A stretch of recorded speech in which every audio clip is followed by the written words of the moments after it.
Gulf ചന്ദ്രികയിലേക്ക് സ്വാഗതം. എയർലൈനുകളിൽ ജോലിയാണോ നിങ്ങളുടെ സ്വപ്നം? എങ്കിൽ എമിറേറ്റ്സ് എയർലൈൻ നിങ്ങൾക്കായി കൂടുതൽ തൊഴിലവസരങ്ങളുമായി എത്തുകയാണ്.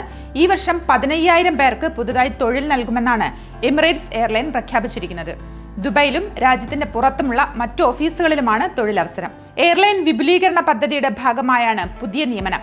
എമിറേറ്റ്സ് സർവീസുകൾ പൂർണ്ണമായും മക്തും എയർപോർട്ടിലേക്ക് മാറ്റുമ്പോൾ കൂടുതൽ ജീവനക്കാരെ ആവശ്യമായി വരും. 10 ലക്ഷം ചതുരശ്ര മീറ്ററിലാണ് മക്തും വിമാനത്താവളത്തിൽ എമിറേറ്റ്സിന്റെ ടെർമിനലും ഓഫീസ് സമുച്ചയം പണിയുന്നത്.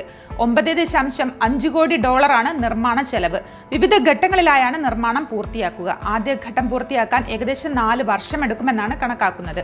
എല്ലാ സേവനങ്ങളും ഒരിടത്ത് ലഭിക്കുന്ന ലോകത്തിലെ ഏക എയർലൈൻ കേന്ദ്രമായിരിക്കും അൽ മക്തുമിലേത് എന്നാണ് അധികൃതർ പറയുന്നത്. നിലവിൽ 1,12,406 ജീവനക്കാരാണ് എമിറേറ്റ്സിൽ ജോലി ചെയ്യുന്നത്.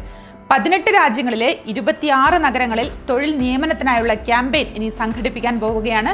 ഈ വർഷം അവസാനമാകുമ്പോഴേക്കും പുതുതായി 5,000 ക്യാബിൻ ക്രൂവിന് നിയമനം നൽകും. അതുകൂടാതെ എല്ലാ വിഭാഗങ്ങളിലേക്കും നിയമനം നടക്കുന്നുണ്ട്. അപ്പോൾ കൂടുതൽ തൊഴിലവസരങ്ങളാണ് ഇനി എമിറേറ്റ്സ് എയർലൈനിൽ ഉണ്ടാവുക. യുഎഇയിൽ സ്വർണ്ണ വിലയിൽ കുതിപ്പ് തുടരുകയാണ്. അമേരിക്കയിലെ ഫെഡറൽ റിസർവ് പലിശ നിരക്ക് കുറച്ചതോടെ സ്വർണ്ണ മുന്നേറ്റം തുടരുകയാണ്. സ്വർണ്ണ വിപണി ഇന്നലെ ഇതുവരെ കാണാത്ത വിലക്കയറ്റത്തിനാണ് സാക്ഷ്യം വഹിച്ചത്. ഇന്നലെ വ്യാപാരം അവസാനിക്കുമ്പോൾ 24 കാരറ്റ് സ്വർണം ഗ്രാമിന് 314 ദിർഹമാണ്.